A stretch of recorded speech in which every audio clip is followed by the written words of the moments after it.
आम्ही माझी अमरावती ग्रुपमधून आहोत. सोशल ॲक्टिव्हिटी करतो रेग्युलरमध्ये.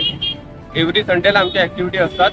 आता रिसेंटली अमरावतीमध्ये 2 अल्पवयीन मुलींवर बलात्कार झालेले आहेत. एकाच इसमानी 2 मुलींवर बलात्कार केले. तर त्या संदर्भात म्हणून एक अवेअरनेस म्हणून आम्ही हा ड्राईव्ह करत आहोत, जेणेकरून लोकांमध्ये या गोष्टीबद्दल अवेअरनेस आलेला पाहिजे आणि मुलीच्या हिमती कुठंतरी वाढल्या पाहिजे, जेणेकरून अत्याचार होत असताना त्यांनी पण कुठंतरी एक पुढाकार घेऊन समजा अत्याचार त्या ठिकाणी थांबला पाहिजे, यासाठी एक पुढाकार घेतला पाहिजे. म्हणून आम्ही अशा प्रकारे एक अवेअरनेस ड्राईव्ह करत आहोत.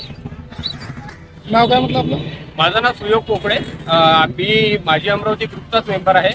माझी अमरावती ग्रुप हा आम्ही रेग्युलरली बेसिसवर या सर्व अशा ॲक्टिव्हिटी करत राहतो.